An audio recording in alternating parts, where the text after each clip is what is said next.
Welcome to our second transportation dialogue for this year. I'm Kimberly Collins. For those of you who don't know me, I'm the director of the Leonard Transportation Center, and it's really nice to welcome you all. We're going to have a very interesting conversation, for me at least, I think, today, really thinking about transportation funding and the different components around equity and how funds are distributed throughout communities and how they're used. So I'm looking forward to hearing from all of our experts today, as I think we've put together a really fine panel for you.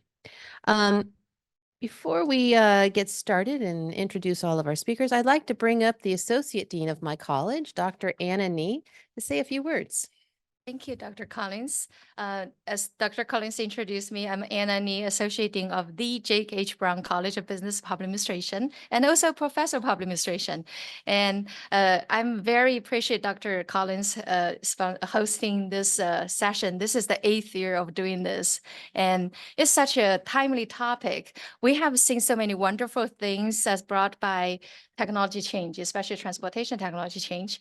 But we also aware that technology has the tendency to reinforce the social structure and exacerbates the inequity, and especially between the have access or not have access, not just for individual, but also for geographic region. So this is such a wonderful and timely topic to discuss about transportation issues. And here I really want to extend my gratitude to Matt Bushman from HNTB for joining us today. And I'm going to acknowledge our sponsors and the speakers and those in the Zoom land. And if I speak your name, could you please raise your hand? Also your virtual hand, please. Okay. Then we also want to give a special thanks to Erin Rogers, and who brought us all in this wonderful, beautiful room here. And thank you, Roger, with Erin. And also, we want to thank the esteemed speakers who have taken the time to share their knowledge and expertise with us today. And Lacey Wong, I think in the Zoom land, and Northern California and the Nevada operations manager and senior project manager, HNTB, and Warren Whitaker, manager of integrated planning and programming department, KG, and Monique Arellano, Chief of SBCOG and Equity Programs. Steve Smith, I think he's here, and Director of Planning and Regional Program, SBCTA. And Andrea Rurik, hi Andrea, Director of Fund Administration, SBCTA. Amber Collins, Senior Project Manager, and Mark Thomas. Okay. Then we also want to thank those who, the planning committee of this event, who have worked tirelessly to make this event happening. So Erin Rogers, of course, and Doran Barnes, and Doran Barnes, George Landis, okay, Kenny Batchman, Carrie Wheat, Matt Bushman, of course, Michelle Casey, Otis Gear. Okay. Then we also have a sponsors list that I need to go over. And we have our platinum sponsors, HNTB, Ontario International Airport, SBD International Airport, San Bernardino Valley College. Our gold sponsors, Omnitrans, here right now we are, and Salcat Gas, U.S. National Science Foundation, and Woodruff and Smart. Silver sponsors are EXP, Foothill Transit, Global Leadership Alliance, Lane, Metrolink, SCAG, Cerusa Engineering, and Fedora Oranger. Okay, so thank you very much for attending today's event, and I wish this will be another successful one.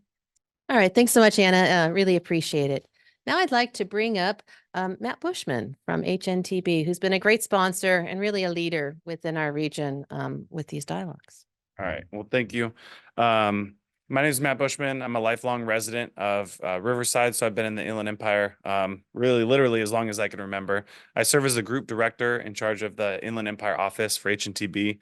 We're a transportation engineering firm. We do everything from planning and funding to design and construction on transportation projects only. That's our focus.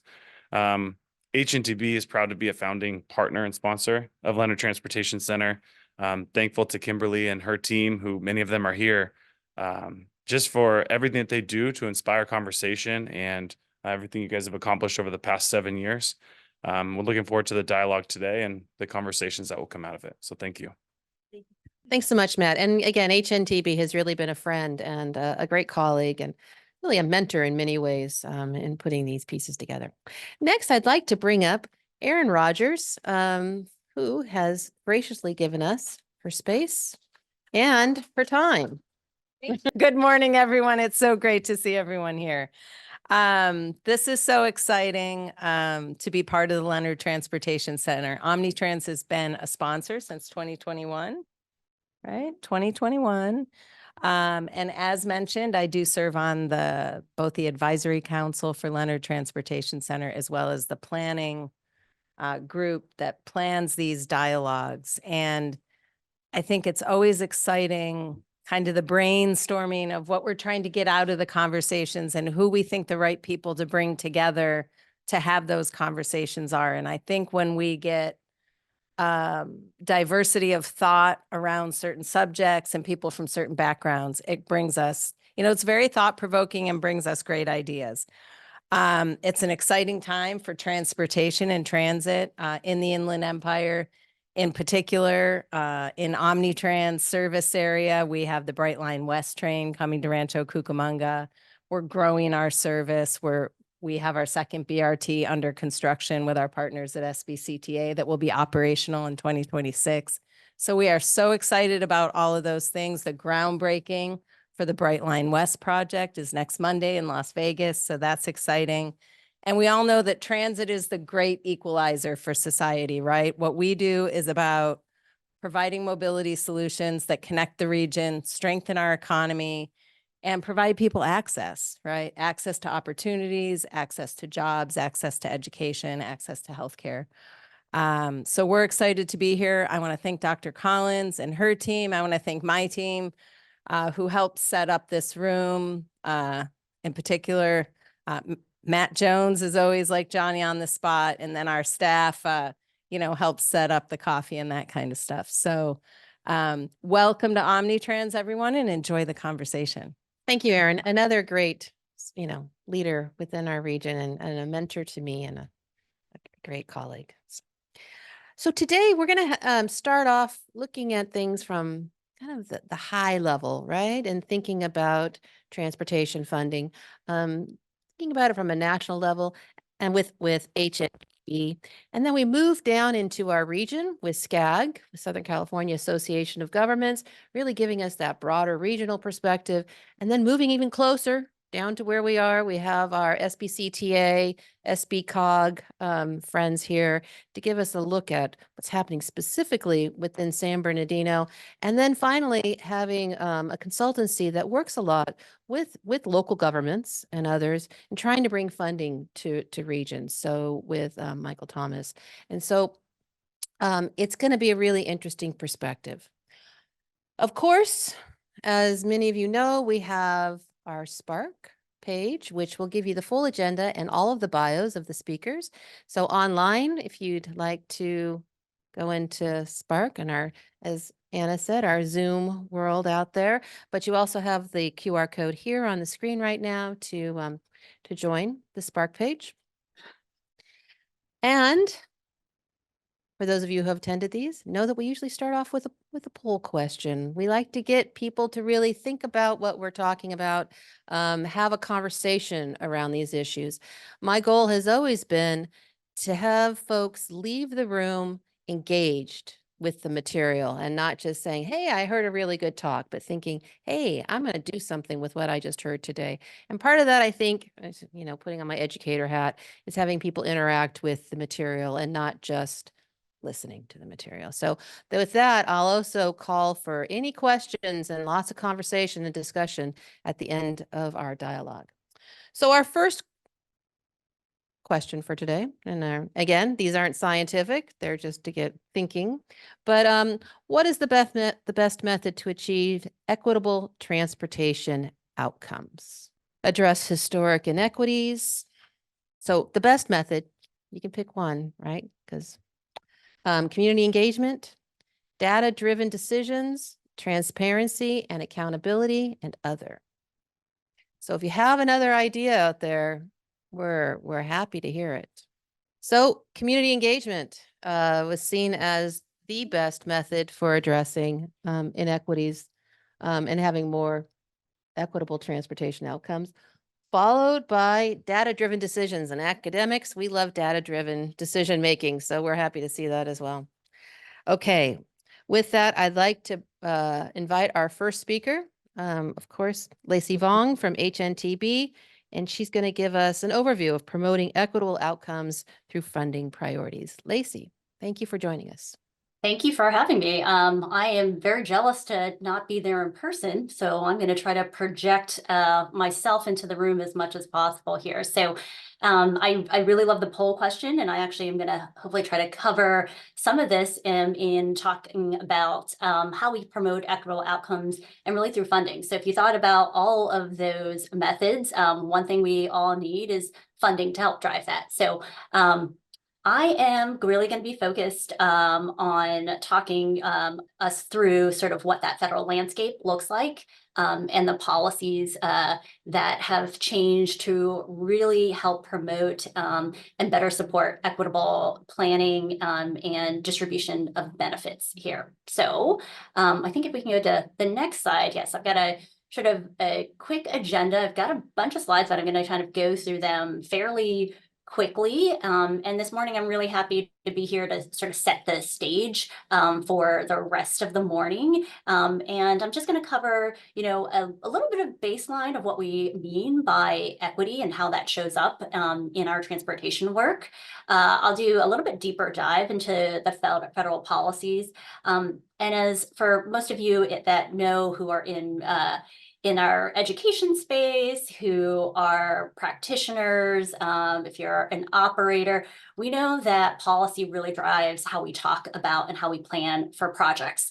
So I'm going to kind of give an overview of that and then really dive deep to what is happening at the federal level. So what the USDOT is doing and to get into a little bit of grant opportunities. And as a data geek, hopefully I'll get a chance to show you a couple of cool tools that are out there. So if we can go to the next slide, you can just advance to the next one on here. I want to just show a couple of definitions of equity here to help set the stage on here. I'm not going to read these all to you, and I don't know if you're able to see those, but really just as a visual, you can see when we start to look at what the Merriam-Webster dictionary says, that seems to be a very short and sort of a concise, but probably very broad definition of equity. And then if you just look at that last one, which is the White House's definition of equity, there's a lot to there. So I'm actually going to get to this in a little bit, but just show you some of their reactions where we've got a huge range in what we can be talking about equity. If we go to the next slide, this is really being relevant to what we do here in transportation and thinking about equity of how that shows up for us. One of the things when we start talking about equity is really the difference between equality, which is providing the same thing to every individual. That really doesn't translate to equity, in terms of equality. If you can see here, the left is equality. And so you can see there are some challenges when we provide just one form of a design that tries to meet the needs of various individuals. When we look at the right here on this, what I really see in this is I'm seeing what we have as really smart planning on here. We have interesting designs and innovative technology. So I like that when we started this out, that there was a focus on technology. And so if we're using and doing all of those things, we're really being able to recognize the differences in how we can address that for each individual. So if we go to the next slide, I'm going to dive now really into the focus on this is really funding and really talking about how the landscape of federal funding has evolved over time. I've got just a couple of slides here that I'm not going to go through, but these are some key executive orders and really it's the bookend. You'll see that this really starts here in this conversation in 1994. Yes, that's 3 decades. that's a while ago, and that's with the signing of the executive order from President Clinton. And then we've got a gap. We don't see anything really happening in this space, sort of moving the needle, moving that conversation until the current administration on here in 2021. And then in the next slide, we just have 2 other more recent executive orders that were signed last year, and they're really further strengthening that importance of having an innovative approach to community engagement, environmental justice to federal agencies, and really promoting that whole of government approach to equity. So I'm going to do a couple of like deeper dives into the bookends of these executive orders. And so this one, really the significance here in 1994 with this executive order, this is really what we have known over the last couple of decades of what environmental justice, this concept of environmental justice here. And it started to require federal agencies to really consider addressing the disproportionate adverse impacts that affect minority and low-income populations. I just want to pause there because the emphasis here, this is not going to be new or any different to all of us, because I think we have people probably in this room who have spent their careers figuring out how to measure these impacts of projects and then thinking of mitigation strategies on this. And this is really thinking about it from the approach of, we have a project. Now, how are we going to measure that impact or think about the mitigation strategies up here? And then the 2 other pieces of the language here is those populations we have really been talking about historically is minority and low income. So if we fast forward now to today, on this next slide, you'll see this new language here. If I was in the room, I'd try to take my own poll to see if how many people have heard of Justice 40 on here, but hopefully more of you have either heard about it, have been working in this space, or know of this. But here we like to think about Justice 40 as environmental justice 2.0. And I want to kind of show a few differences of where we're seeing the change in language. So in 1994, that focus was on impacts. Now, Justice 40 is shifting the focus of how we think about projects and the funding of projects to benefits. And they've put out a number out here. So that Justice 40 comes from requiring 40% of federal investments to have a benefit. Those benefits be accrued to historically underserved and disadvantaged communities on here. So now I'm going to kind of go back to what we were looking at before, is that definition. So along with that is this new definition of underserved and disadvantaged communities on here. And this really expands on that original concept of minority populations and low income. I gotta say, the first time I showed this in a presentation or have talked to clients about this, as we started thinking about projects shifting how we approach things. The one thing when we show this and thinking about who are those communities that would benefit from the project, the first reactions we got was, wow, this is a whole different definition. It's really broad. As you can see, we're still looking at ethnic diversity, but we also have religious diversity here. We are including geographic diversity and those populations here. So I think if you haven't seen this before, I think that's where one is starting to shift on thinking about who this is. The next question we kind of get from this is thinking about, okay, so we've got, these are the populations that we are interested in. What programs, what kinds of investments that are we going to be investing in? So here are some of the areas that Justice 40 has come up with. And I'll just point out a couple ones that are probably relevant to folks in this group. There's this clean transit, climate change. I feel like that is the buzz I hear particularly a lot from in the university space. Every time I'm out at campuses, students are really excited about this. Clean energy and energy efficiency. And then one I think that's pretty dear to my heart is the training and workforce development. I think that a lot of times historically has not gotten a lot of attention. And we're starting to see the shift with this investment of not just having projects in communities, but also thinking about who is working on those. And do we have the right workforce to be part of that? And we want our workforce to be looking like and part of those communities that we're making changes for. So I am going to now shift to talking a little bit about what's actually happening at the federal level. What's the US DOT doing to actually further equity on here? So I'm going to cover just a couple of key things. And I'm not sure if you have heard or seen these, but the department is really focusing on equity with several different documents that are out there. And I'm happy to share these if folks haven't had a chance to take a look at these and seen these. But in 2021, the U.S. Department published an equity and access policy statement. So that really affirms how it will shape and drive all of the department's programs and activities. The next document is their strategic plan.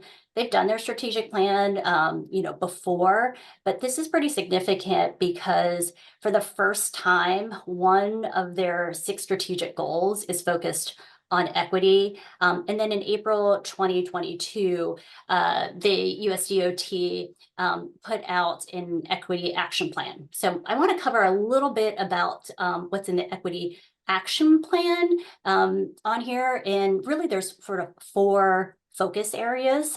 So if we go to the next slide, I'll kind of just cover what those 4 areas are. So that's wealth creation. So that calls for building capital, expanding on business networks, supporting disadvantaged and small businesses in really attaining new skills and experience.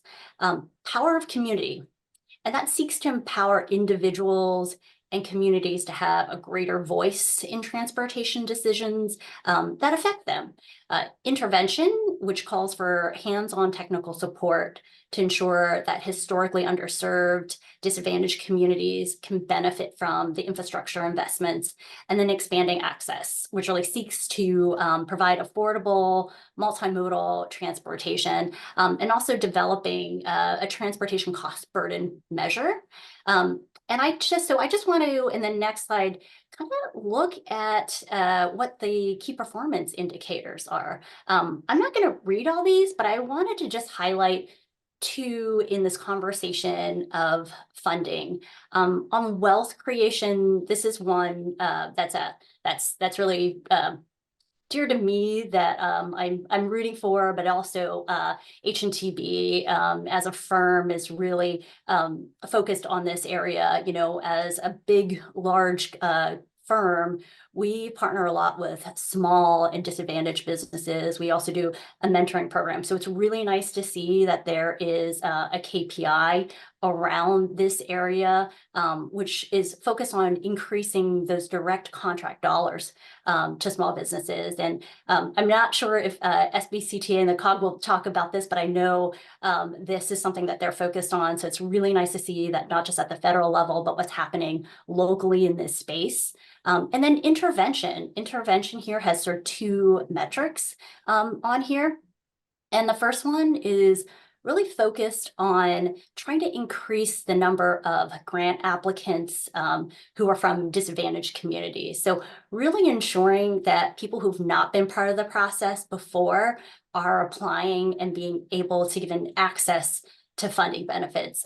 If any of you have ever worked on grants, sometimes I guess I forgot to mention, I worked for the federal government for 15 years before, so I know that some of this is difficult and there's red tape. So I really like seeing that there's a focus and a KPI that's really trying to increase this. And then looking at increasing the number of projects in this area where they're utilizing a formula grant, formula funding on here. So that is kind of getting to some of the things that are being focused on to really help folks really diversify, who is getting funding and also where those investments are going. So I just have a couple of slides just to give you some ideas of what is actually being funded. So the DOT has created a Justice 40 story map. And so if you're interested in kind of learning about what kind of projects are receiving funding, this is an example that the Memphis Area Transit Authority received 76 million in federal funding that's under one of the Justice 40 covered areas to help build a new operations and maintenance facility and to really help purchase battery electric buses. So if you go back and can recall some of the covered areas, this is under clean energy and energy efficiency. And my slides have the link to that. There's also a scorecard that they're starting to track to really see, are they making an impact? So I just want to point out is, I think it's really significant that we've got $23.4 billion of funding that's really been made available through Justice 40 on here. So that's pretty significant on here. And then next, I just wanted to share too a couple of grant programs that are out there that are focused on equity and particularly the Reconnecting Communities in Neighborhoods grant program. That is, so last year, the DOT, the Secretary Buttigieg announced just in a historic amount, 185 million in grant awards to 45 projects across the country through this new program. And it's really the first of its kind that is trying to connect communities that have historically been cut off from opportunities and sort of burdens from past infrastructure projects. So I'm really excited to see sort of what happens with the dollars, and we're going to start seeing our neighborhoods really transform to something that had been divided by decisions that were made years and years ago. And I think if I have time, I'm going to want to just quickly touch on a couple of tools as a data person on here. So the question we get a lot of times when we're working with folks is, how do I know that this is a disadvantaged community? So there is a tool that was developed by the White House. So it's the Climate and Economic Justice Screening Tool, and that'll help you identify if an area or community is a disadvantaged community. The next one takes a slightly deeper dive. So this is the Equitable Transportation Community Explorer. And this is an interactive mapping tool. So I actually have up, this is San Bernardino, the city of San Bernardino. And if you can see just on the metrics, there's a lot of opportunity here. So hopefully a lot of you are familiar with these numbers and can go in and play with this.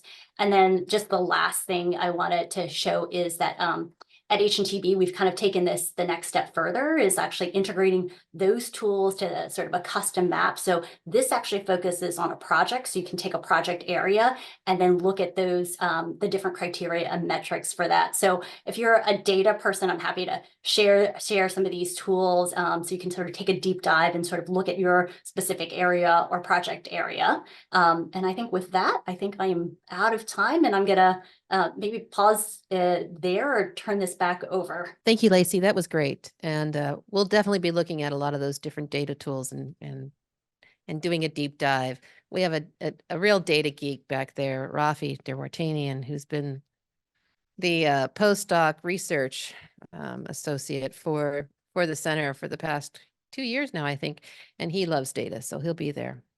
So this is our second poll question, and after hearing from Lacey, and thinking about our next speaker from the Southern California Association of Governments, SCAG, Warren's with us.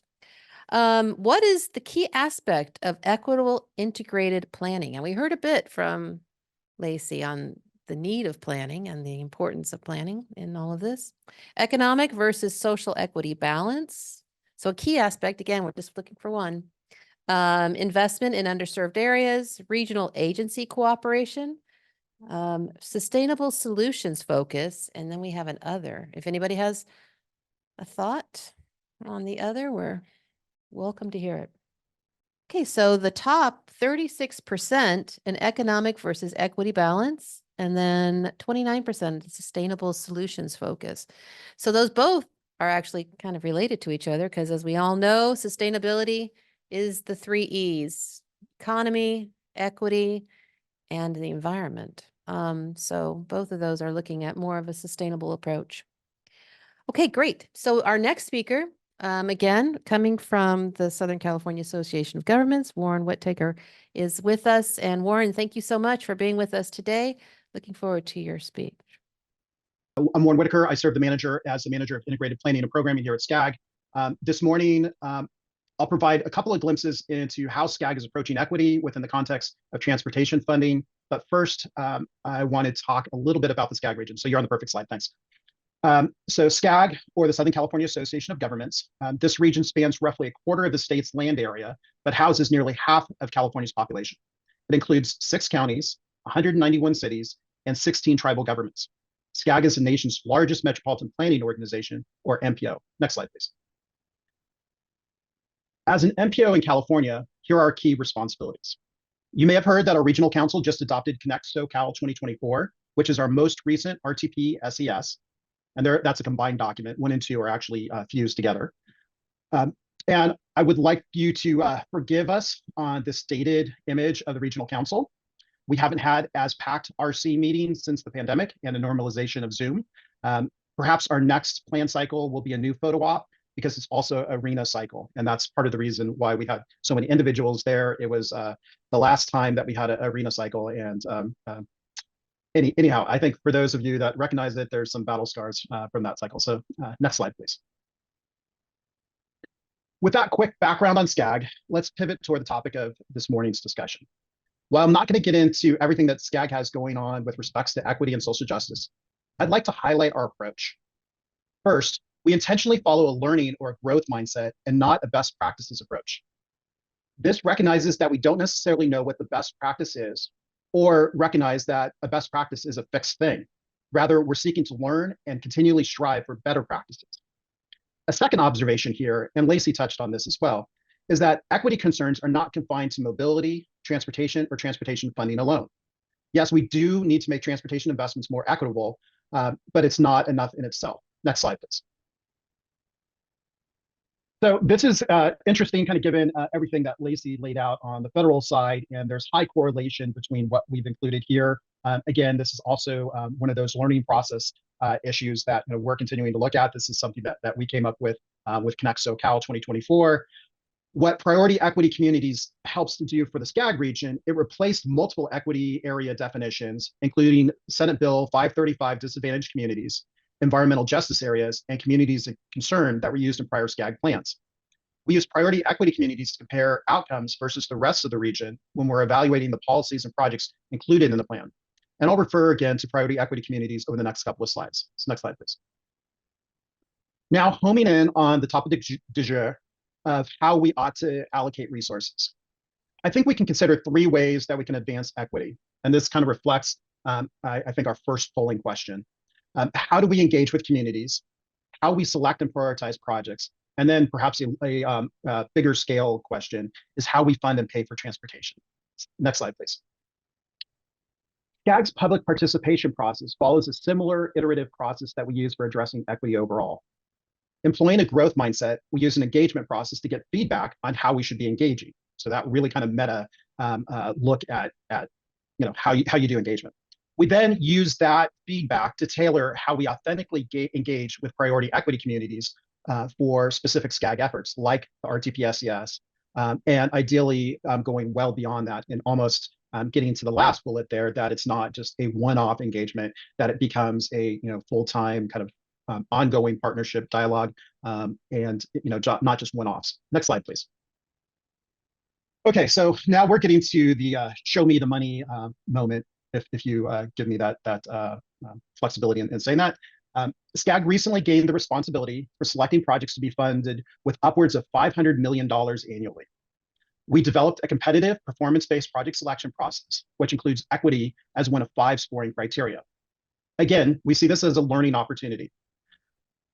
Specifically, we're asking project sponsors to focus on how their proposals will provide a direct positive benefit to priority equity communities, result in more equitable, equity-focused projects than scoring projects based on whether they fall into this or that polygon on a map.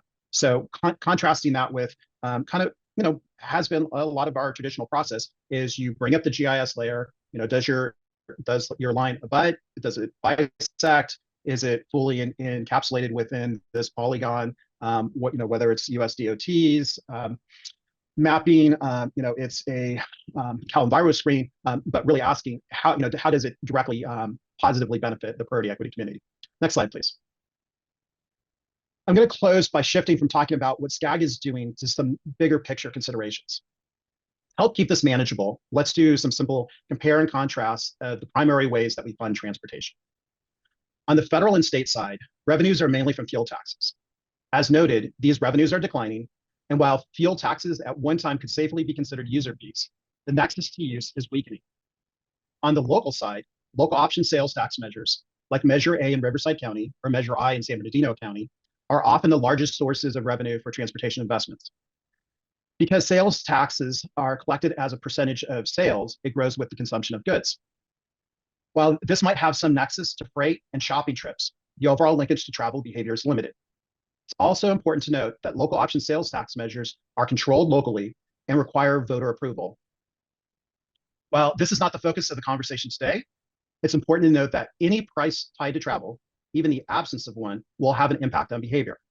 And that behavioral response also has equity impacts.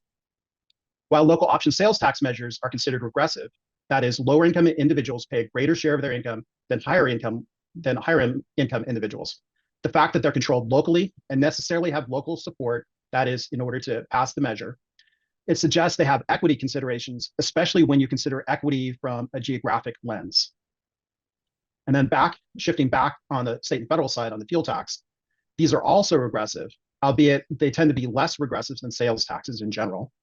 However, there's a growing equity issue in that those that can't afford to purchase an electric vehicle are increasing the share of the burden is shifting to them to how we pay for transportation infrastructure, because they're still buying the fossil fuels that's paying for state and federal taxes, the large share of state and federal taxes. Within California, SB 1 includes a modest fee for EVs, but it's about 1/3 of what the typical fossil fuel powered vehicle pays. So I'm going to stop there, and hopefully that will give us plenty to talk about later. And we can go to the last slide. And here's my contact information. So thanks, everybody. Thanks so much, Warren. That was really great. Something to think about for those of you who, think about taxation and how it impacts individuals within communities. I think what Warren brought up on the regressive nature of some taxes is an important piece, and how we balance those out. Okay, so with that, we'll dig down a bit deeper. We've had a great introduction of what's happening at the national level, what's really looking at sort of the larger regional level. And again, the Metropolitan Planning Organization one of the largest within the nation is SCAG, and the number of people that are served within this metropolitan area of, almost 19 million people. So let's move it down to, and we've seen parts of our region highlighted in maps. And maybe, Warren, we can talk about the SCAG map and how you've identified some of those communities there, because I was looking at some of them and it's an interesting piece. Our next poll question is, how do planning programs improve the equitable distribution of funds? So it works to serve the whole community, allocate resources for innovation, focus primarily on underserved community needs, or develop equity-focused plans. Or we have other as well. Okay, develop equity-focused plans, 58%, followed by focus primarily on underserved community needs, and then serve the whole community. And I think my thread of calling somebody on the other gave everybody a chance to say, I'm not answering that one. So we got 0 on that one. All right. So again, really focusing on that planning and community needs.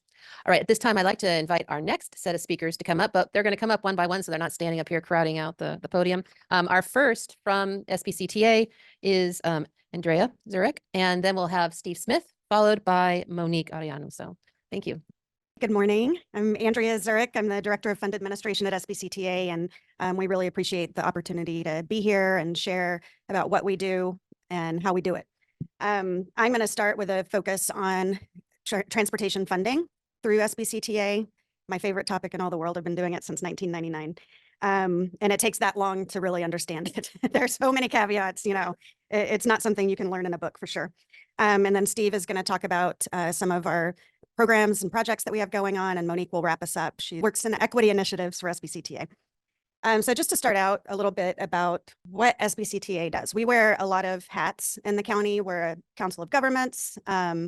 So, a point for regional collaboration. We do call boxes and FSP, but today we're going to focus on our role as the County Transportation Commission and the County Transportation Authority. So the state designated us as the County Transportation Commission, which means we're responsible for the allocation of state and federal funds that come to San Bernardino County for transportation purposes.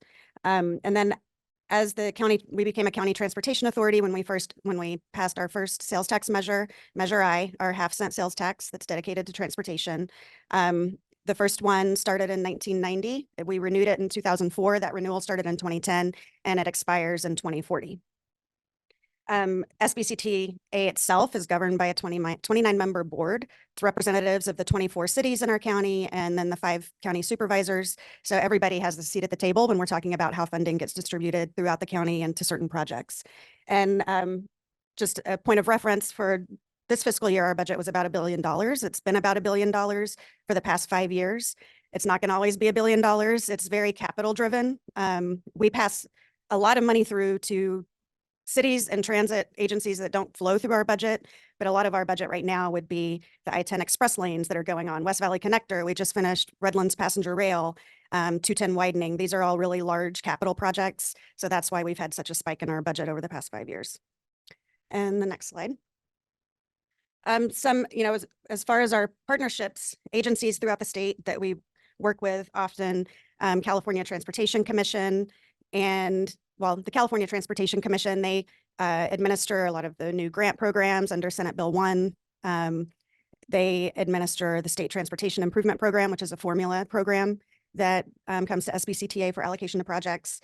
We, of course, coordinate with our local jurisdictions, the 24 cities in the county. We have Measure I formula programs that pass through monthly to them. We have some that are specific project allocations that we administer on a reimbursement basis. We have our 6 transit agencies, 5 bus operators and rail that we're allocating funds to and entering into agreements with. And of course, Caltrans, with the measure, we do a lot of the capital improvements on the state highway system, because as the County Transportation Commission, we're responsible for that.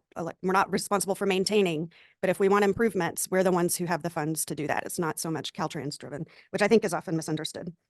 Of course, SCAG, working with Warren, they do have several sources of funds that we have to apply to them for project selection. And then of course, they manage our programming and planning for projects. And then, of course, we do a lot of work with Riverside County and our neighboring counties to coordinate on our projects. Next slide. So one thing I wanted to start with is to talk about constraints, because we've been hearing a lot of public comment lately in our meetings at the state level. Why you need to take this money that you're investing on highway project A and put it on transit project B, or increase frequency on transit service. And there are constraints with what we can do based on the type of funding we receive. I was actually surprised to see that the majority of the funding we receive is dedicated to transit. A lot of that, like I said, is passed through to the transit agencies, so we don't see it in our budget. It's not as obvious, but there is more money that we have on an annual basis to allocate available for transit than for roadways. And then there's a chunk of money that is flexible. It can go either way. Lately, we've made a lot of decisions that push that money to the transit side. But even though a lot of this transit money is eligible for operations, it's still not enough. Whenever we look at a new capital expansion for transit, the first thing we do is, what is it going to take to sustain that service? So we plan for the operating cost long-term before we figure out how much we have for capital. And it's becoming more and more of a problem. The state and the federal government want to give you a lot of money for transit expansion, and we just can't take it because we don't have a way to operate it. They're not coming up with new sources for transit operations. So that's something I think it's very important for people to understand in a transportation funding landscape, is we're limited on what we can actually do. And then on the other side, I want to talk about Measure I. It is more roadway focused, but you'll see that 45% of the money is for local priorities. So either through a pass through to local agencies, or funding programs where they pick their local priorities and we enter into agreements and reimburse them. There is more transit. It's 19% transit. Most of that is in the Valley area. That is more than was in our original measure. And if we go to the next slide, we can talk about how those programs work out. So when we first crafted the measure, we knew that with the size of our county, the diversity of our county, we were going to need to ensure the voters were going to want to know that they were going to get a share of the funding. So our county was divided into 6 sub areas, kind of geographically representative groupings. And there's an expenditure plan for the Valley, which is the denser, more urban area. And then the mountain desert areas all have a very different, simpler expenditure plan. 68% of the money in those areas gets passed through monthly to the cities for their local priorities. Another 20%, 25% is also for local road priorities, but those are more like expansion projects, regional projects. Only 5% there goes for transit, but their transit funding in the mountain desert areas is not as limited as it is in the Valley.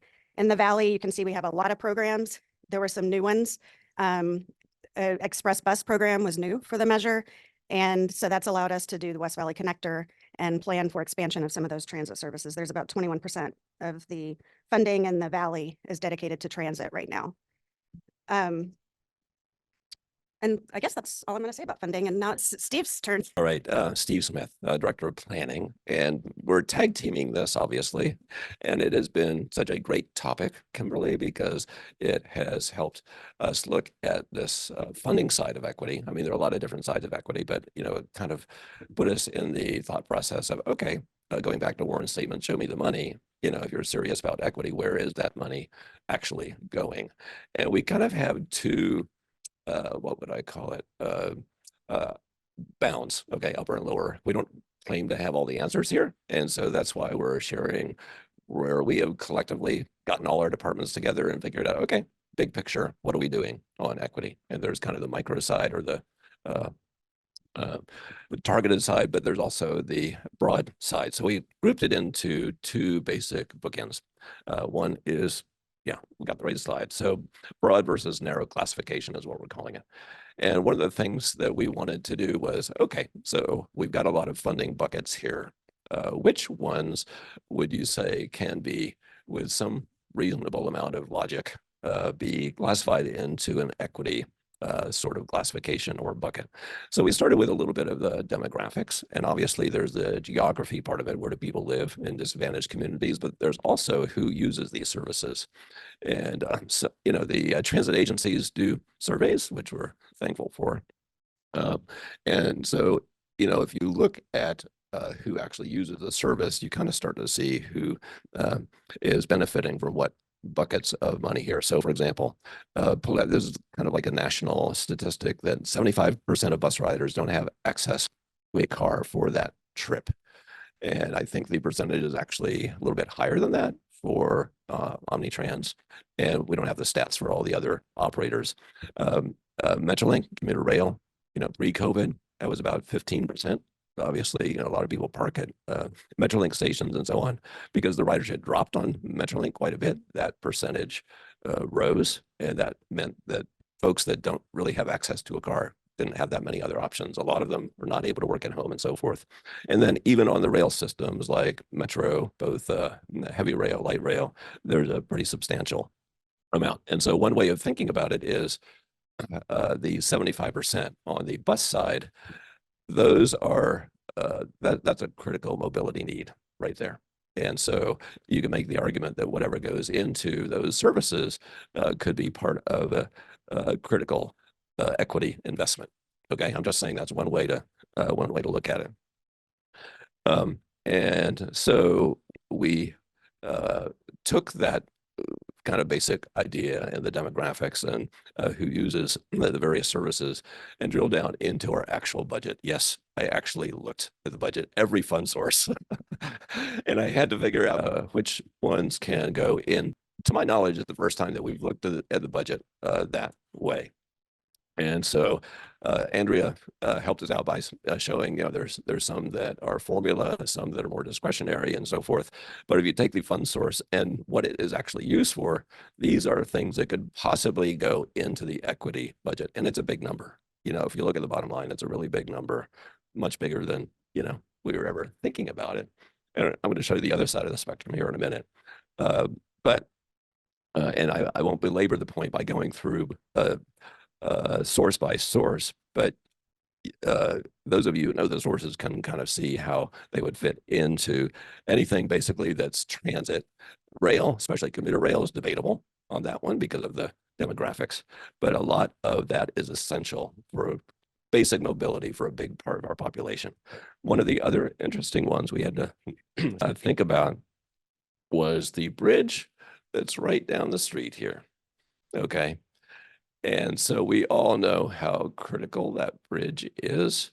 Ray and others fought really, really hard to get highway bridge funding so we could get that rebuilt because it wasn't going to last forever. Trucks were not able to use it anymore and so forth. Goes without saying how bad that bridge was. But we put that in the equity bucket because you can kind of think of it as a reconnecting communities initiative right there. Okay. And so on down the line, we've got West Valley Connector funding. We've got the ones that Andrea had in her pie charts and so on. And this includes operations as well as capital. But the bottom line is 500 million out of our budget. If you kind of use that definition, you could think of in terms of being equity focused. Okay. And that's just being put out there for discussion. We've not landed on any particular way of looking at it. Okay. So the narrow classification, next slide. 3 general areas, and these are specific programs that really try to focus on and give deference to those who either for economic reasons or for other reasons could use let's say a price break, for example. So we do have a bunch of targeted fare reductions for transit across the operators. Every operator has some fare reductions. And then the express lanes are not running yet. They will be later this year, but there's already programs to provide incentives for those who are less able to afford the tolls. That was always a big issue. We had an equity study done about 10 years ago, as a matter of fact, because we know that would be an issue. And then the small business outreach is part of it as well. So the next several slides, and you'll get a copy of everything here. It just delineates the different programs. We might not have even captured all of them, but they are targeted fare reductions. Obviously, students, is a big push, senior and disabled, and so on. But every transit agency has the various programs. And I don't want to, go through point by point by point, but we did tabulate all the things that we were aware of as we kind of put this together. So that's if you go to the additional equity initiatives, the next slide. Okay.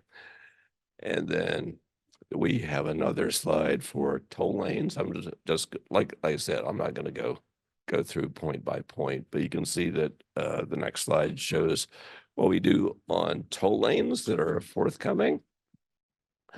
And then we have some additional initiatives on air quality, transit being a big one.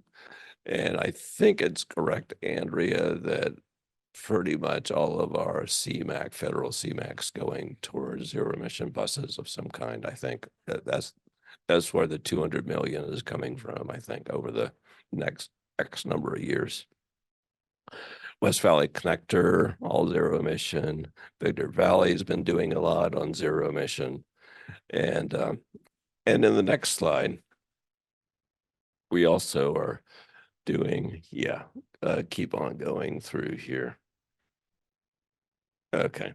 We're also doing a fair amount of work on clean trucks. And that started with some early work we jointly did with RCTC and LA Metro on healthy communities, healthy economies, big air quality component to that. That's on our website. It's like 9 years old now, but that was an early venture into trying to figure out how we address some of the air quality and especially the diesel truck issues. And so we had partnerships with Department of Energy, CEC, and so on. Even had natural gas trucks that were being sponsored or beyond that to zero emission now. And then we do have clean truck initiatives going on even as we speak on our I-10 project.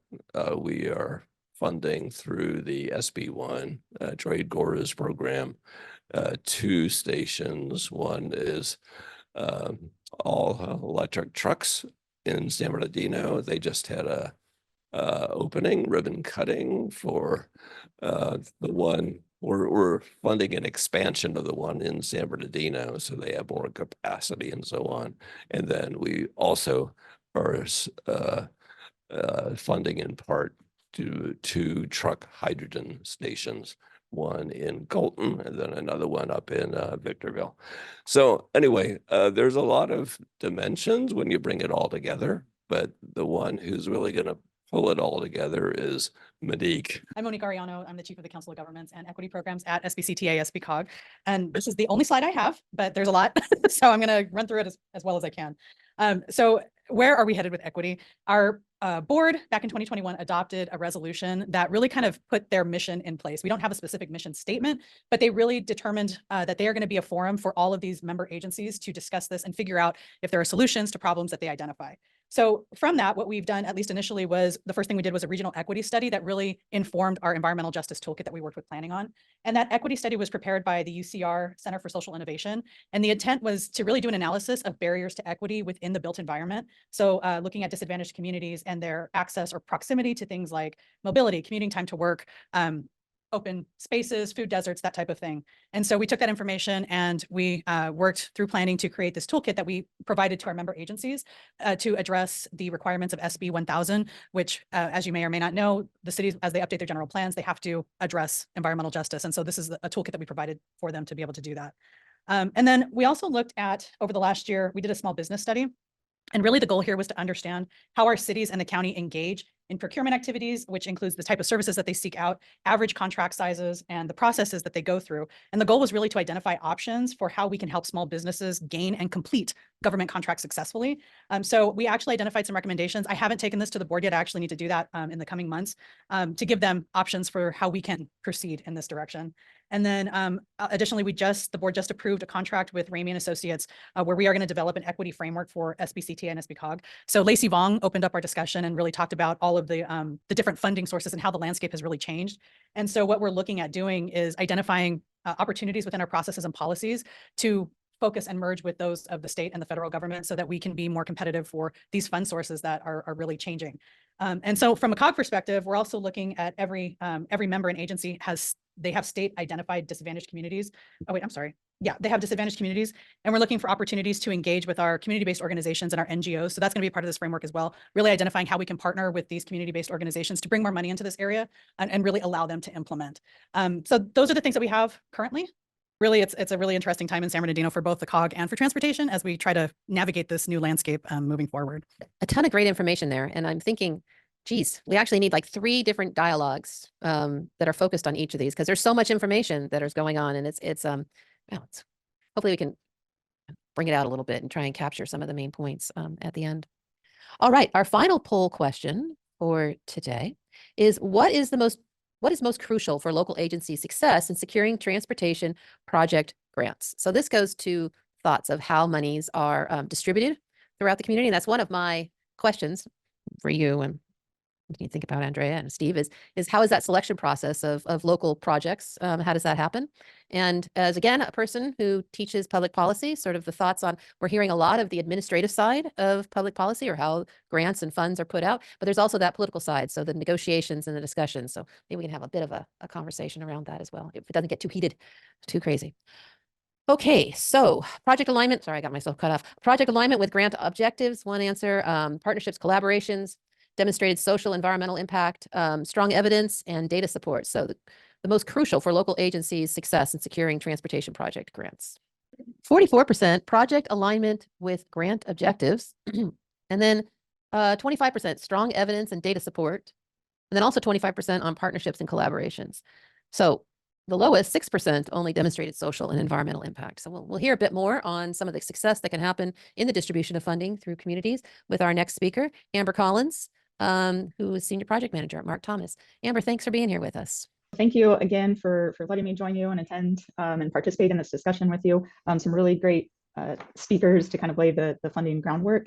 I'm Amber Collins with Mark Thomas. I'm a Senior Transportation Project Manager here. Mark Thomas is a professional services firm here in California. We have many offices throughout, one in Ontario, and mostly working with clients on developing and delivering transportation projects. And really, funding has become a more and more integral part to every single step of project development. And we've, that support has become more and more necessary and demanded with our clients. So this is a great discussion and topic. And as you've seen, there's a lot of different facets to equity and inclusivity and transportation funding. And so I just wanted to, we provided a good, more higher level overview of what the federal government, state, and regional governments are doing to more equitably distribute transportation funding. And so I just wanted to give you a perspective on how it's being addressed more on the project delivery side. Agenda slide there. So just give you a real quick overview of the competitive funding landscape. You've already seen an overview of the different funding sources, so I won't spend any time on that, just kind of setting the stage on why and how it's so competitive and the impacts to communities and the barriers to kind of competing and participating in that funding environment for different communities, and then how communities are aligning and positioning projects for funding and how that might relate to the Inland Empire. Just kind of setting the stage here, there's been a lot of discussion. I'm not going to go over the details of the statewide funding shortfall for transportation or get into the details of alternative transportation funding, but just in general, right, our transportation funding is based on how much fuel we use. It's the excise gas tax, and that gets funneled down to formula funding as well as competitive funding sources, and that has been declining for years and is exponentially declining due to our increase in fuel efficiency vehicles, transition to zero emission vehicles, as well as the push to reduce vehicle miles traveled. So just kind of setting the stage that our transportation funding is being reduced for critical transportation needs. So our local agencies who rely on this funding, the same funding source, to fund local road maintenance, repairs, emergency repairs, and just respond to the daily needs of the transportation system, are pressured to prioritize and fund that, while also then the pressure is increasing to fund larger multimodal projects that have more quality of life impacts to the community, as well as beneficial impacts to our climate, equity goals, and other policy priorities. Go to the next slide. Again, this kind of picture has been covered a little bit by the previous speakers, but just a good graphic to kind of show you this funding gap as we continue to adopt electric vehicles, get more fuel efficient, and reduce vehicle miles, that gap in picture and pressure on transportation funding just gets larger until obviously there's an alternative funding source. But this just puts, again, more pressure on our local communities in terms of competing, and that competition, I think, landscape just gets greater and greater.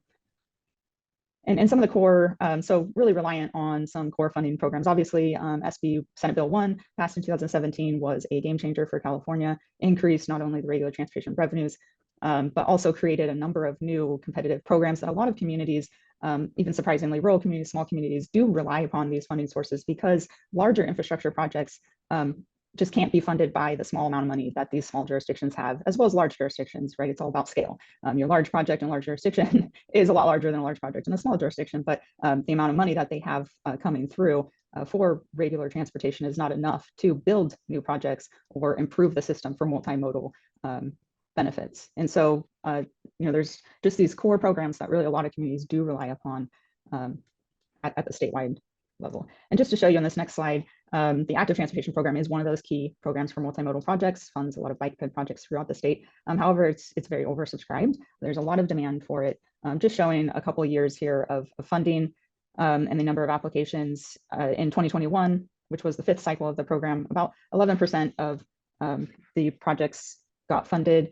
In 2023, there was, a $1 billion one-time augmentation into the program. So there was an injection of additional money, and still only 22% of the projects were able to get funded. I think the CTC did note, if they didn't have that one-time augmentation, that only 30 projects would have been funded that year. And the scoring threshold just continues to get higher and higher as the program gets more competitive and projects do get larger to become more transformative projects. But I will note here, you do see in 2021 to 2023, the number of applications actually reduced, but the requesting amount increased, which means the projects got larger. Also, the number of applicants got reduced. And during that time, I didn't provide much of my background, but I did work for a rural regional transportation planning agency. And a lot of agencies, smaller agencies, recognizing how competitive the program was and how much work, and just we'll walk through a second kind of how much work these grant applications are for jurisdictions, have really gotten discouraged with programs like this in participating. So some jurisdictions have just chosen to not participate just because of the level of effort and probability of getting funded. So it really does have a profound impact on the ability of communities to participate in these programs and get good projects funded for their communities. Go to the next slide. So again, this one's showing the local partnership program, which in Inland Empire, you have your sales tax measures, as well as the developer impact fee program that makes your jurisdictions eligible for this program. Obviously a smaller pot of funding, fewer applications, but again, an extremely competitive and over impacted program. And the next slide.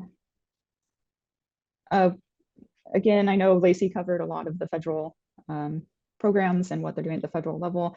Again, just a few select, core programs at the federal level to fund surface transportation projects created through the reauthorization, the Federal Transportation, sorry, I lost my notes here, Act. And you can just see in the picture here at the bottom, just the distribution of projects that got funded, very few in California. So these programs just showing you, again, seeing the same trends, highly oversubscribed and competitive. And for a lot of communities in California, if it's not an extremely large project or you don't have the political support to get this pushed through, it's very tough to compete at this level. And then just to add to the competition landscape and the demand for funding, as funding is not keeping up with the need and funding is getting decreased, we're seeing an increase in project costs as well as an increase in project scopes, right? So, project costs, we all know inflation, materials and supplies, but there's particular project delays. Some cannot, are unanticipated, that increased project costs, as well as obviously the pressures to then address a multitude of issues with transportation projects, which increases the scope and size of projects, increasing the project limits potentially to provide additional connections to different communities or different types of services, as well as adding different types of unique elements to transportation projects that we haven't in the past. And so these are increasing the size of projects to become more transformational, as well as more complete projects. So that just then puts additional pressure on the transportation funding system and making the landscape more competitive. And here's just one relevant local example, I think, of the Corona McKinley Street grade separation project, a great project that had some had significant investment and funding came up on, the pandemic happened, supply chain issues, also a number of cost increases, and had to pursue additional funding. I see that I'm running a little bit out of time here, but just to show you the magnitude of project costs and how what we're seeing in the industry in cost increases. You can go to the next slide. Just really quick, again, a real quick overview of some of the barriers to competing. We can go on to the next slide. We've discussed this with the previous speakers in terms of political trends and policies and the need to align with those. It's been quite challenging, I think, for a number of agencies who have had long-time projects that were aligned with the programs, and now programs change, making it challenging to then either shift the project scope or have to address new needs that may not have been addressed when the project was originally developed. Grant applications, I think a lot of us know, is becoming more resource intensive. Basically, almost like developing a mini planning document where you need significant amounts of data and graphics and narrative and technical analysis. Also, political support, community support, and advocacy, and a very clear, project description, scope, and cost estimates. Your project needs to be pretty well developed in the preliminary, engineering and design stages. And the funding clearly is coming up with a funding plan, how you're going to use your local and regional sources to leverage it and align those funding years. We can probably move through some of these slides quickly, just showing the level of analysis. Obviously, analyzing the impacts to disadvantaged communities for each project is critically important for every funding program right now. And sometimes a project's not in a disadvantaged community, but it serves disadvantaged communities. So just using data and graphics to show and really analyze how is the project being utilized and served by disadvantaged communities. Safety analysis, I think just mapping and demonstrating safety benefits. We can roll through some of these. And I think when you look at the level of effort it takes to put together, the data analysis and graphics, it's a lot, but it's an investment that communities make once on a large project, and you continue to utilize not just for grant applications, but for advocacy and support and demonstrating the project needs. We can skip, I think, go to the next slide. And and then just the requirements for planning in each grant program. Some are now actually requiring specific planning documents be developed for the project to be eligible. This is clearly kind of changing, I think, how projects are being developed. I think, in the past, using outreach to show the support for the project. Now we're kind of rethinking how we do planning for projects to develop a project using community outreach and planning for the development of a scope of a project, as opposed to the other way around, where you have a project and you're looking to show that the community supports that project. You can go to the next slide. Oh, there we are, sorry. And then just thinking about leveraging your existing planning documents and the efforts that your regional agencies do in terms of looking at things from a regional scale, using those planning documents to show the connection of your project at a regional level, how it has larger impacts, like climate impacts to the greenhouse gases or job centers, and just overall connectivity to the region, and just encouraging communities to participate and ensure that their community needs are incorporated into these, as well as projects that they do need to get funded. There's also support on how to get planning studies and develop projects. Caltrans has a sustainable planning grant program, which is a significant program to help fund studies, and your regional agencies are great resources to fund studies. You can go next 2 slides. I think. Oh, I had one example of a rural agency that applied for and developed a funding study that then resulted in investment of $10 million for a good multimodal project in a community with about 5,000 people and no local funding. So that was a great example of how funding can be used to develop a project. Matching and leveraging funds. I think other considerations, just your project readiness, and then your agency's ability to deliver and manage federal funds. Just a lot of things to think about, a lot of federal requirements in terms of not just the grant application process being competitive, but then managing those funds and administering those funds, meeting time use of funds deadlines, and then close out of the project. So for under-resourced and small agencies, this can definitely be a challenge and barrier potentially. And so I think I will stop there and leave it for the discussion. All right, thanks so much, Amber. That was great. As you can see, it really kind of drilled down into some of these complexities, and we have these larger sort of goals, as Lacey shared with us on, Justice 40, and how there's a very strong push from the current administration to bring in equity considerations into funding and to the planning process.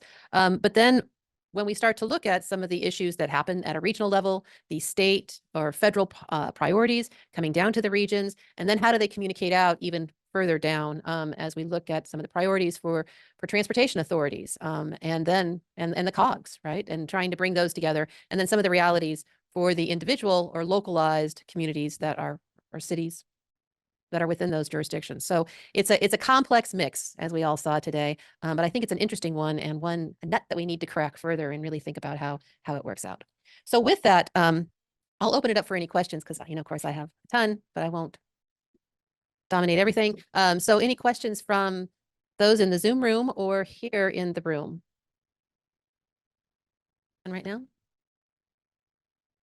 Okay, well, I'm going to start with my question. So again, we hear of a lot of these administrative priorities, but then thinking about how does it work and how do the local voices really come up within the process? So I think I would ask that of each speaker, how have you seen sort of the local voice being able to, compete with other local voices and setting those priorities so that you can think about, they're all important.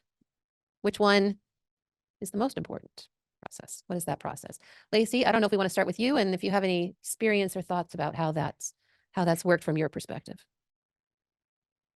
Yes, actually. So I'm going to give a little bit of a plug and emphasis about sort of my portion of the discussion was on the federal emphasis side on this, with Justice 40 really having a lot of emphasis on actually community engagement on here on a project level, on the project side of this. What we're seeing and how it's showing up is to really actually go out and expand your outreach. So I think, I talked about traditionally environmental justice, and I think most of the people are familiar with like the NEPA and the CEQA process, where we're having a public meeting, we're doing outreach, but what we're starting to see across the board is a lot more engagement and outreach. So actually also engaging more communities, more groups than we ever have. And I think a barrier before had been funding. Where do we find the money, to doing that? So we're starting to see a shift where we're starting to have funding and agencies starting to plan for that.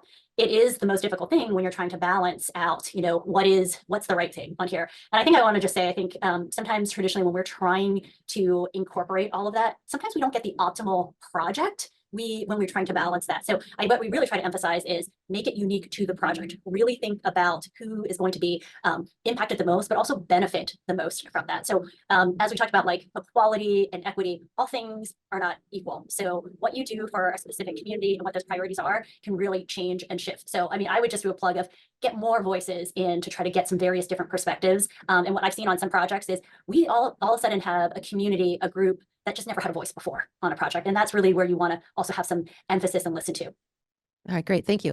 And let's move down. So Warren, working with such a big region, so many priorities within our Southern California area, as we all live here and experience it every day. Thoughts on how this process works within the SCAG region? Yeah, no, it's a great question. I think like Lacey already touched on the aspects of engagement. And I know I just kind of a plug for issues that we're facing. A number of speakers, including Amber, kind of highlighted that funding transition and how we kind of address that. And so one of the things that we're particularly looking at, in addition to the community-based organizations that are already out there that do a good job of kind of leveraging our ability to engage with communities that historically haven't been participating, one of the areas that we're having a challenge actually getting better information on and engagement from is low-income drivers. They're out there, but like a lot of other individuals, we don't have a lot of advocacy organizations representing them. We have advocacy organizations that are representing transit or active transportation. So like, how do you also find those, like, that continual process of figuring out who we're not engaging with and how we are engaging with them. So there's that kind of lessons learned. And then I'd like to switch gears for a second and then also look at like that balancing multiple goals. And one of the challenges that we're seeing, especially from the state side, is this hyper focus on reducing vehicle miles traveled. Because it's been historically a proxy for reducing greenhouse gas emissions. And so climate adaptation or addressing the climate crisis has been, in a lot of respects, the state's highest priority. But as we have Advanced Clean Cars 2 rule, which is what the California Air Resources Board essentially built into regulation, the governor's executive order that says after 2035, there will not be the sale of internal combustion engines in California, the sale of new internal combustion engine vehicles. So when we look out into the future, almost all of our travel, and perhaps by 2035, upwards of 50% of our travel on roads are going to be from zero emission vehicles. If we have this hyper focus on reducing vehicle miles traveled, are we really addressing climate, or are we addressing something else? And if we're looking at it from equity perspective, especially low income households or low income individuals who are perhaps under traveling now because it costs more, that we get back to that regressive nature and how that then suppresses trips on their behalf. Might we in fact want them to actually induce more travel? We want them to do more trips so their quality of life goes up, and that those of us that are middle or higher income, maybe we should be taking transit more, we should be walking more. And are we targeting those interventions perhaps more to those that can afford, like using Zoom, which again is another privilege of especially office jobs that you can be working without commuting into the office. So anyhow, I think that's probably enough for me, and I'd like to hand it off to the rest of the group. Well, Warren, I'm just going to throw another thing in there, and that's thinking about the second priority of the state, which is housing. And our region is highly impacted by the growth of housing, and housing for individuals who cannot afford to live in coastal communities, so who are not as wealthy as some of our coastal neighbors. And it's one of the, I know we're transportation, but it's one of the things that we've been thinking about this year is how do these dual priorities of greenhouse gas emission reduction and the VMT policies mix with the housing priorities that are set by the state, and how does that work itself out within a region such as large and geographically diverse as the Inland Empire? A tricky question that I don't think we can answer right now, but one that I think is important for us to continue to discuss. Yeah, before I leave, I know I promised that I was going to hand it off. Based on your question too, I think it's also important, partly that question raises, because we have greater levers in the public policy arena on transportation investments, transportation, investment choices, and perhaps through the RENA process, giving a number to local agencies. Now, most local agencies aren't building that housing; they're planning for that housing. That's what that RENA process is really about: is are you planning for adequate housing? We don't have that same kind of policy lever on economic development and other facets, and so then we put the burden on addressing these larger societal issues on those things that we have the levers. And might there be different ways that we think about what the public policy intervention should be so that we can more directly address those public policy issues? Obviously, we don't have all those answers, but I think it's an important question for us to continually ask is, are we trying to solve something like, we have a couple of set of tools and maybe it's different tools that we need, or we need additional tools, but we just have this hammer and the screwdriver and there's probably, some other, tool that we need. So thanks. All right, thanks so much. And then I'll pass it on to our friends at SBCTA and SBCOG. Yeah, Steve here. So it's fortuitous you should ask that question because we have the long range multimodal transportation plan, which is designed to garner as much input as possible on the very things we're talking about today. So they're going to have some public meetings here in a couple months. So this is a shameless plug for the LRMTP. But seriously, we're going to be doing some creative things, I think, as far as ways to get input, but it is difficult and to get, the range of input, a balanced input is not always easy either. But the other avenue for input, and it has more to do with funding now. Well, both have to do with funding, but our board has had a couple of workshops on whether we should renew, extend, whatever the Measure I half-cent sales tax. And that is we're not going this year or anything like that. It's up to the board if and when that even happens. But to the extent that the community wants to weigh in on what the priorities should be, there will likely be some upcoming opportunities for that later this year. I don't know. It's up to the board again, not staff. But just stay tuned for those opportunities. And, we do some polling that is related to that as well. And the interesting thing is there's kind of a disconnect sometimes for, doing the scientific polling versus, who shows up and is able to show up for the meetings to voice opinions. So both are important, but we're going to do some really serious outreach for the LRMTP. Okay, great. And so Amber, just thinking about some of these pieces of bringing it together, have you seen any difference in your working with local communities and how the funding agencies have actually seen or their perspective in trying to weigh out, you have a ton of great proposals and maybe you have one that's not such a great proposal, but it's a really good idea. you know, the complexity of, you know, being able to, as you outlined for us, of being able to write up these proposals and providing all the data and doing everything. Have you seen a change in sort of the perspectives of the funders themselves in looking at providing funding for those agencies that might not be able to write the super duper proposal because they just have one staff member and not enough money to bring in the heavy duty hitters? Yeah, I mean, there's so much to all of this, obviously, and Lacey kind of hit on, the public outreach side and engagement side from, involving the community earlier in project development. But I think the funding agencies are listening, and I think because they have an interest investment in equity and understanding really truly what equity is. Equity, like Lacey laid out the definitions, does include geographic equity, rural communities, communities that are under-resourced or low income. And so I think that there is definitely an interest, and you can feel it, I think, from the local agency perspective, from the funding agencies, to help these smaller agencies participate in the funding environment and get good projects funded, and how to plug them into different funding programs. So, I mean, as you saw, there's a myriad of funding programs and types. And so what's the best fit for these different types of projects? How can local agencies maybe adjust the project to align better with these funding programs and meet different types of goals? So I don't know if I answered your question, but there's definitely, and I think that there is more investment, like Lacey said too, in the planning and funding, in the planning and outreach side of things. So there's actual funding going towards those efforts, which there weren't in the past. So agencies weren't able to focus on actual project development, right? I mean, they're just responding. If you're a small agency and you don't have very much money, you're just responding to an immediate need and not really being able to think out and plan these nice big multimodal projects. And so there's more funding to be able to do that more thoughtfully and lay out a better plan and approach for delivery. Great, thank you.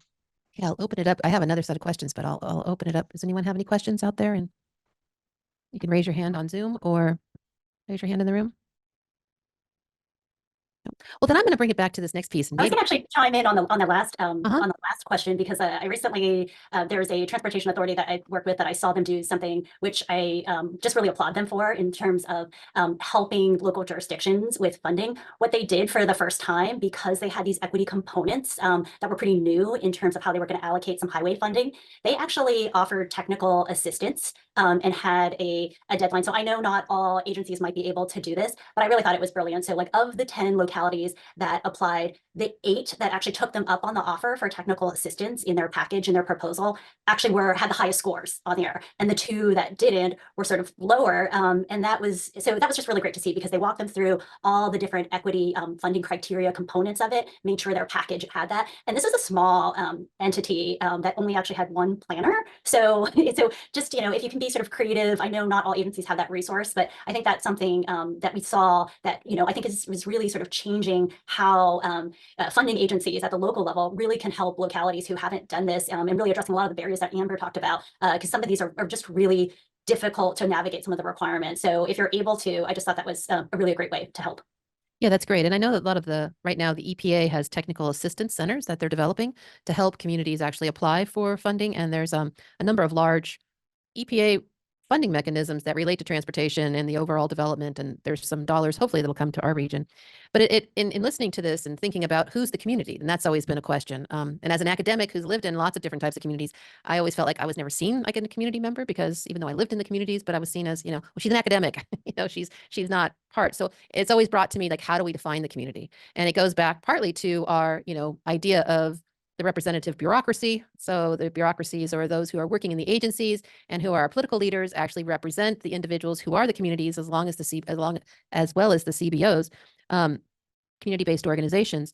But again, in some ways, I think most of the agencies, and listening to Steve, is thinking about bringing further voices or additional voices into the conversation, because many times we just have the same folks sitting around the table saying the same things. So it's a challenge, but I'm going to push it out there. Any thoughts on how we can increase community representation? As you talked about, Warren, this idea of who are the low-income drivers. We know who the low-income transit riders are, but who are these drivers, and what can we do to better the system for their quality of life? And maybe, Warren, you want to start off with your hand up, and then maybe. Yeah, no, I just wanted to weigh in too. And, I think part of the challenge is that we're throwing more and more expectations on the process. How we engage. How is this project developed? Has it undergone robust development? And then when you look at these large competitive programs, the amount of upfront investment that's needed to be successful, to be funded, does it require extensive technical support to be able to compete for it? We're going through a project selection right now, as I mentioned in my slides, using federal dollars. And we, at the same time, have a critical issue statewide on delivery of projects that are funded with federal funds. The state is continually at a challenge of actually delivering these projects. We do a pretty good job of selecting them, but then actually delivering them, because there's so many hurdles that you have to go through to actually deliver the project. How do we balance hitting all those objectives, all of these goals that we have? We have so much that we're trying to do, but then make it easier once you have the good ideas out there. And I don't know if we certify your process, we certify how you engage, and we do that separately than the actual project selection.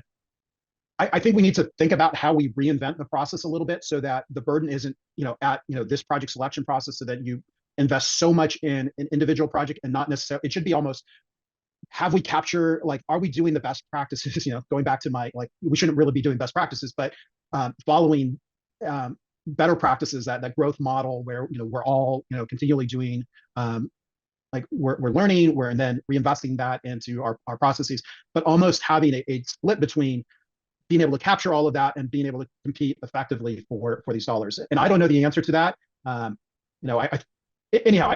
I think that's an intriguing question, is how do we make it easier to deliver the projects that are important and not just make the process harder and harder?